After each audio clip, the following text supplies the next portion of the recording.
네, 여러분 안녕하세요. 강필승입니다. 오늘 마무리 지어 볼 건데요. 문제들이 조금 길이가 길고요. 정보 파악하는 데 난해합니다. 그래서 반드시 예습을 하고 들어주시기 바랍니다. 답을 구하는 건 그렇게 어렵지는 않은데 정보량이 워낙에 방대하다 보니까 약간 멘탈이 나갈 수도 있습니다. 표는 17에서 18년 각 학교 학생 식당의 메뉴별 제공 횟수랑 만족도입니다. 근거한 설명으로 옳지 않은 것을 고르라고 하고요. 메뉴 연도 구분이 나와 있습니다. 제공 횟수 2017년 나와 있고 만족도는 17, 18년 둘 다 나와 있습니다. G는 보니까 17년에는 제공을 안 했어요. 18년부터 했나 봅니다. 자, 조건 들어갈게요. 매년 250회로 일정하다고 합니다. 2018년에는 G만 추가됐고 19년에는 H만 추가되었다. 제공 횟수는 당해 연도 만족도에 따라서 다음과 같이 결정이 됩니다. 만족도의 범위에 따라서 이렇게 제공 횟수가 달라집니다. 그러면 이 문제는 뭘 하라는 거냐면요. 18년이랑 19년도 제공 횟수를 구해야 풀 수 있다는 겁니다. 보기를 봐도 알 수 있죠. 제공 횟수들을 물어보고 있습니다. 그냥 빠르게 구해주면 돼요. 2018년 여기 쓸게요. 17년의 만족도를 기준으로 달려야 합니다. 87점이니까 여기에 해당이 됩니다. 10% 증가한 거기 때문에 44고요. 그 다음에 80점대 없고요. 그 다음 70점대는 당해 연도 제공 횟수랑 동일합니다. 34 그대로 써주고 70점대 또 여기 있죠. 31, 그 다음에 60, 50점대는 20% 감소를 시켜줘야 됩니다. 45에 20%면 9죠. 그래서 36이 되는 거고 여기는 10% 감소네요. 36이 됩니다. 그러면은 G는 얼마나 제공을 했냐? 이 전체 횟수가 250이잖아요. 나머지를 더해서 빼주면 됩니다. 나머지를 더하면 241이 나옵니다. 그래서 G는 9라는 걸 알 수가 있어요. 2번은 제낄 수가 있고요. 그 다음에 19년도 마찬가지로 구해 볼 건데요. 18년을 기준으로 봅니다. 70점대가 바로바로 보입니다. 그대로 그냥 써주면 되죠. 34, 그 다음에 31, 36, 9, 여기 60점대잖아요. 10% 감소시켜줘야 되니까 54고요. 여기는 35점이면은 100% 감소입니다. 아예 들어가면 안 돼요. 0건이 됩니다. 여기까지를 더해주면요. 208이 나옵니다. H가 추가돼야 하기 때문에 250으로 전체 횟수가 일정하다 그랬잖아요. 그래서 H는 42회가 됩니다. 자, 이 상태로 답을 찾아보죠. 3번 이해되시죠? 4번 19년 2의 제공 횟수는 얼마죠? 36입니다. 36. 그다음에 A는 44입니다. 많지 않아요. 정답은 4번이 되고요. 1번이랑 5번은 그냥 눈으로 비교하시면 됩니다. 직접 한번 해보세요. 22번입니다. 이게 참 배울 게 많은 문제입니다. 잘 보세요. 그림과 표는 17, 18년 AB 기업이 갑 자동차 회사에 납품한 엔진이란 변속기에 관한 자료입니다. 옳은 것을 고르라고 하는데요. 그림 1번을 먼저 보면요. 연도별 갑 자동차 회사가 납품을 받은 엔진과 변속기 개수의 합이 나와 있고요. 17년에 10,000개, 18년에 15,000개가 나와 있습니다. 그림이 2018년 기업별 엔진과 변속기 납품 개수의 합이 나와 있습니다. A기업이랑 B기업이 납품한 게 15,000개라는 건데요. 이게 뭐냐면 여기 있는 숫자랑 똑같은 겁니다. 그림들이 이어질 거예요. 그림 3. A기업의 연도별 엔진과 변속기 납품 개수 비율이 나와 있습니다. 2017년과 18년이 나와 있는데요. A기업 여기 10,000개 보이죠? 이게 여기 퍼센티지들이랑 연결이 되는 겁니다. 2018년이니까요. 그 말은즉슨 10,000개 중에 이 7,000개가 변속기, 그 다음에 이 3,000개가 엔진이라는 겁니다. 여기 간단하게 그냥 엔진, 여기 변속기로 구분을 해 놓을게요. 7이랑 3이라고만 써 놓겠습니다. 갑 자동차 회사는 엔진과 변속기를 2017년에는 A 기업으로부터만 납품을 받았다. 그 말이 여기가 지금 전부 다 A 기업 거라는 거죠? 그게 어디랑 연결이 됩니까? 여기랑 연결이 되는 거예요. 2017년에 10,000개를 납품을 했는데 그 비율이 50대 50이더라. 그럼 여기 5,000이고 여기도 5,000인 거죠. 2018년에는 AB 두 기업에서만 납품을 받았다고 돼 있습니다. 이제 여기를 조금 해부해야 되는데 아직 안 나왔어요. AB 기업은 갑 자동차 회사에만 납품을 하고요. 매년 갑 자동차 회사가 납품받는 엔진 개수는 변속기 개수와 같다. 이제 여기를 해부할 수가 있어진 거죠. 결국에 이게 5대 5라는 겁니다. 비율이.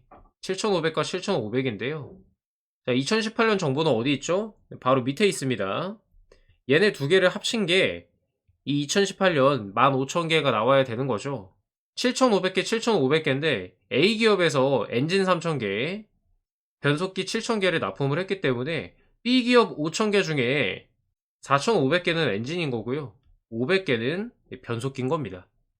이해되시죠? 그림길이 이렇게 이어지는 거를 명확하게 파악하셔야 이 문제를 풀 수가 있습니다. 1번 봅니다. A 기업의 엔진 납품 개수는요, 2018년이 2017년에 80%이다 라고 합니다. A 기업의 엔진 납품 개수를 보면요, 2017년에는 5,000개고요, 2018년에는 3,000개입니다. 그러면은 80%가 아니라 60%가 돼야 되겠죠? 틀렸고요. 2018년 B 기업은요, 변속기 납품 개수가 엔진 납품 개수의 12.5%라고 합니다. 여기를 봐주면 되는데 9분의 1입니다. 이거 11.1%거든요. 이 12.5%는 8분의 1 말하는 겁니다. 3번 갑 자동차 회사가 납품받은 엔진과 변속기 납품액의 합은 18년이 17년에 비해 30% 이상 증가했다라고 되어 있습니다. 너무 계산이니까 잠깐 뛰어넘고요. 갑 자동차 회사가 납품받은 변속기 납품 개수는요, 18년이 17년에 2배 이상이라고 되어 있는데 2018년에 7,500개이고 17년에 5,000개잖아요. 2배 이상이 아니죠. 1.5배죠. 1.5배. 5번 2018년 AB 기업의 엔진 납품액의 합은요, 변속기 납품액의 합보다 작다라고 되어 있습니다. 자, 2018년이니까 여기만 보면 되거든요. 엔진은 7,500개고 변속기도 7,500개잖아요. 개수는 똑같단 말이죠. 납품액이 누가 더 높냐? 그러면은 단가가 더 비싼 엔진이 당연히 높겠죠. 개수가 똑같으니까. 그래서 얘도 틀렸습니다. 정답은 3번인데요. 실전에서는 그냥 요 정도로 하고 넘어가시고요. 지금은 연습하는 단계니까 한번 계산을 해보도록 하겠습니다. 먼저 2017년을 구해보면요. 17년에는 개수가 5,000개로 동일하고요. 엔진이랑 변속기 이 단가가 180이죠. 180 곱하기 5,000 하면은 총 이제 납품액이 나오는 거고, 18년은 이거 두 개를 더하면은 165고요. 곱하기 이제 개수는 7,500으로 똑같으니까 이렇게 해주면 되겠습니다. 뭐 간단하죠. 여기 그냥 1로 두고 1.5라고 하고 비교해도 상관없습니다. 어차피 비율을 비교하는 거기 때문에 이거 계산 금방 해줄 수 있죠. 여기 180이고요. 165, 15 곱하는 거 금방 하죠. 3, 2, 8, 5, 6, 1, 7, 4, 247.5가 나오는데요. 18에 30%면은 이제 54잖아요. 이거 두 개 더해주면은 234입니다. 2018년이 더 큽니다. 30% 이상 증가한 거 맞아요. 네, 뭐 어쨌든 이 문제의 핵심은 이 그림 3개가 연결이 되어 있어서 이런 정확한 수치들을 도출해낼 수 있어야 한다는 겁니다. 23번입니다. 뭔가 문제 해결 능력이 좀 더 가까운 느낌이 드는데 복잡해 보이지만 금방 풀 수 있습니다. 한번 보죠.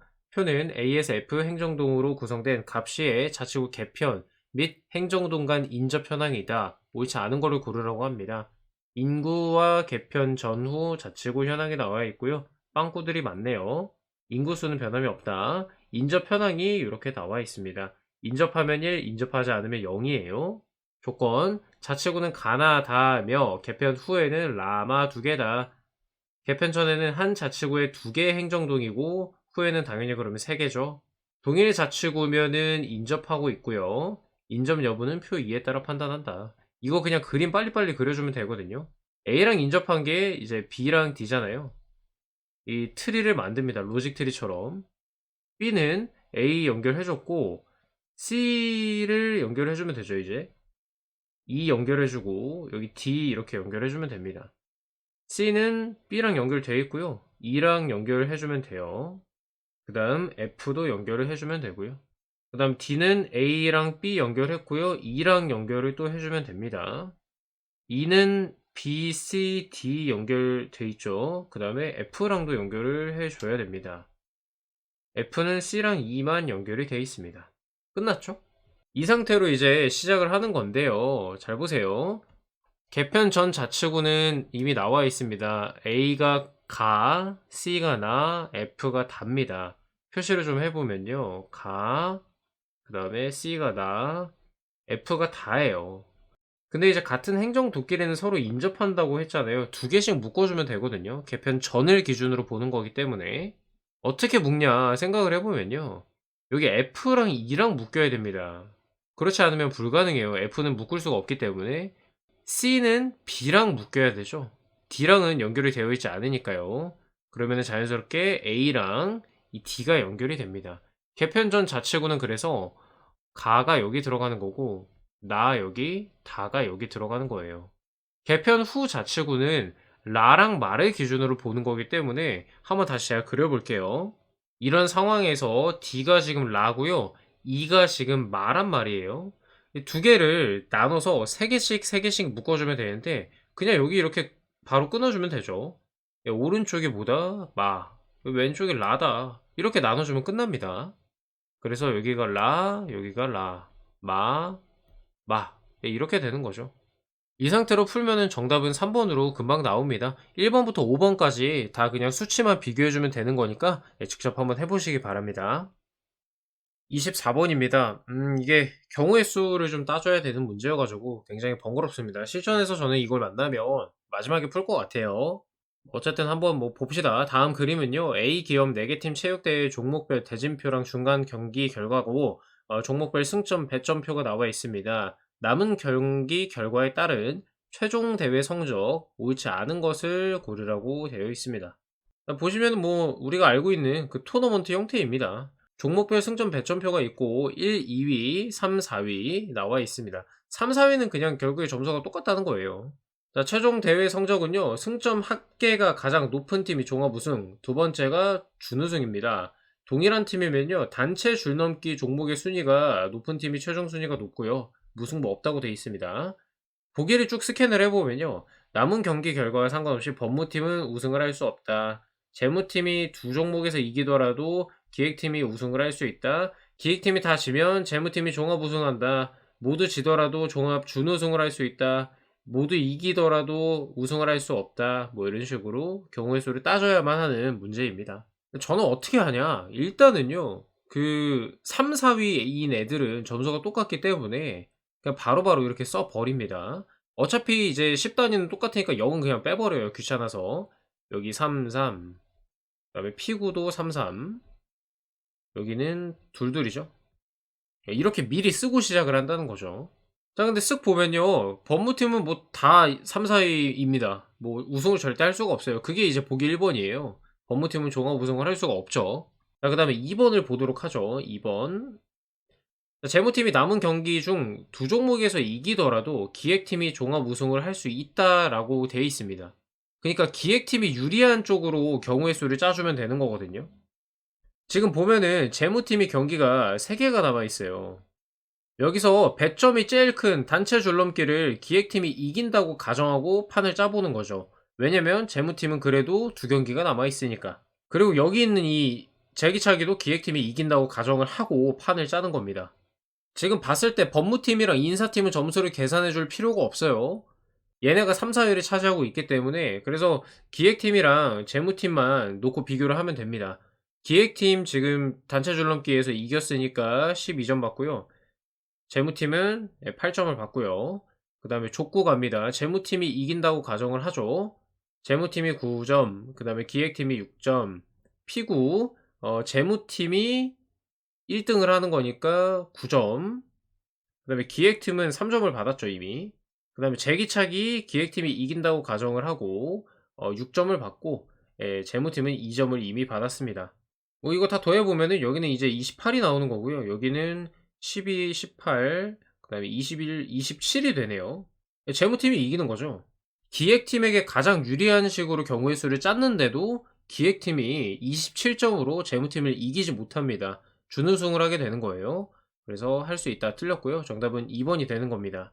어떻게 풀어내는지 메커니즘 아시겠죠? 가장 유리한 경우의 수를 찾아가지고 계산을 해주면 되는 겁니다. 자, 그래서 3번은 기획팀이 남은 경기에서 모두 지면 재무팀이 종합 우승을 한다. 뭐 같은 맥락이잖아요. 그래서 얘는 맞는 거고요. 그리고 상대적으로 4번이랑 5번은 모두 지더라도 모두 이기더라도 라는 조건이 있기 때문에 다 지고 다 이기는 걸로 가정을 하고 풀면은 2번보다 쉽게 답이 나옵니다. 직접 해보세요. 마지막 25번입니다. 표 정보 그림은 A사의 공장에서 물류센터까지의 수송량, 수송 비용에 관한 자료, 옳지 않은 것을 고르라고 합니다. 수송량이 나와 있고요. 공장 물류센터 나와 있고 단위 개입니다. 구멍이 3개 뚫려 있고요. 정보 해당 공장에서 물류센터까지의 수송량의 합은 해당 공장의 최대 공급량보다 작거나 같다. 최대 공급량은 밑에서 얘기를 해줄 겁니다. 마찬가지로 수송량의 합은요, 최소 요구량보다 크거나 같다라고 되어 있고요. 공장별 최대 공급량은 구미가 600개래요. 여기 최대 공급을 써 놓을게요. 600이고요. 청주가 500이고 덕평이 300개입니다. 그 다음에 여기 최소 요구량은 서울이 600개, 부산이 400개, 대구 200개, 광주가 150개라는 거죠. 수송 비용은 수송량에다가 수송 비용을 곱하는 건데 수송 비용은 여기 나와 있어요. 오른쪽에. 총 수송 비용은 다 더한 거다. 뭐 간단하게 나와 있습니다. 자, 그러면 표를 쉽게 채울 수가 있습니다. 여기 최소 요구량이 400인데 200밖에 없죠. 그러면 여기 200이죠. 그래야 최대 공급량 500이랑도 맞습니다. 그 다음에 여기도 200이고 여기도 150입니다. 그러면 최대 공급량이 600인데 다행히 여기는 이제 550으로 작거나 같다와 부합하죠. 1번 청주 공장에서 부산 물류센터까지의 수송량은 200이다. 청주에서 부산 200이다 맞고요. 총 수송 비용을 최소화할 때 이게 지금 제가 방금 만든 표가 최적화되어 있는 겁니다. 이대로 가면 돼요. 이게 최소화되어 있는 거죠. 수송량은 150개다. 구미에서 광주 150개 맞고요. 총 수송 비용의 최소 금액은 405만 원이다. 계산이니까 조금 이따가 하겠습니다. 4번 구미에서 서울 물류센터까지 개당 수송 비용이 증가해도 총 수송 비용의 최소 금액은 증가하지 않는다. 구미 서울의 그 수송량이 애초에 0이에요. 그래서 전혀 상관이 없고요. 5번 구미 공장의 최대 공급량이 600에서 550개로 줄어들면 최소 금액이 감소한다. 즉 비용의 변동이 있다는 얘기인데 애초에 550으로 딱 맞기 때문에 최대 공급량을 600이 아니라 550으로 줄여도 어떤 비용상의 변동은 전혀 없습니다. 표가 변하는 게 아니잖아요. 그래서 정답은 5번으로 감소한다 아니고요. 의외로 답은 쉽게 나왔죠. 3번 마저 해볼게요. 총 수송 비용의 최소 금액은 405만 원이다 이렇게 돼 있는데 자 구미에서 부산 금액을 찾으면 되죠. 여기 5죠 5. 왼쪽에다 쓸게요. 5 곱하는 거고 대구는 2, 광주는 3입니다. 그 다음에 청주에서 서울 얼마죠? 청주 서울 여기 가운데 거죠 4. 청주에서 부산 2, 덕평에서 서울도 여기 2네요. 그래서 요거끼리 곱한 다음에 더해주면 끝납니다. 1400, 450 해서 구미에서 물류센터까지 가는데 1850이고요. 여기 1200, 400 해서 1600이고요. 여기 600이네요. 더하면은 4050인데 지금 단위가 여기 1000원이잖아요. 그래서 뒤에다 공 3개 더 붙여서 405만원 맞습니다. 맞고요. 예, 그래서 어쨌든 뭐 정답은 5번으로 간단하게 구할 수가 있었습니다. 뭔가 이쪽에서 뭐 최소화한다 뭐 이런 얘기가 있어가지고 그리고 여기 뭐 최소 금액 이런 얘기도 있었죠. 약간 헷갈리게 만드는 보기들이긴 했는데요. 단어가 뭐 어렵다고 이런 함정에 너무 빠지지 마시고 어쨌든 본질은 우리가 만들어 놓은 이 표를 기반으로 문제를 풀어내야 한다는 겁니다. 네, 제가 1월 11일부터 21년 민경채부터 쭉 이렇게 풀어왔습니다. 총 7급 민경채 다 해서 110문항을 풀어봤는데요. 여기까지 따라오셨으면 알겠지만 난이도가 상당히 높습니다. 오히려 NCS보다 어렵단 말이에요. 그래서 이런 문제로 트레이닝을 하다 보면은 실전 가서 조금 더 수월하게 느껴지고 실력 발휘가 잘 되실 겁니다. 우리가 지금까지 다룬 백신 문제, 트렌드에 반영이 될 수 있는 굉장히 중요한 문제라는 점 다시 한번 강조드리고요. 남은 기간 동안 복습하면서 저는 그렇게 생각해요. 앞에 문제 푸는 것도 좋지만 해온 거를 제대로 복습하고 소화하는 게 오히려 좋지 않을까. 문제의 양치기보다는 질로 승부를 하는 전략이 조금 더 좋다고 저는 생각을 하기 때문에 개인적으로 백신 문항 복습을 철저히 하는 걸 우선적으로 하셨으면 좋겠습니다. 여러분의 건승을 진심으로 기원하고요. 시청해 주셔서 감사합니다.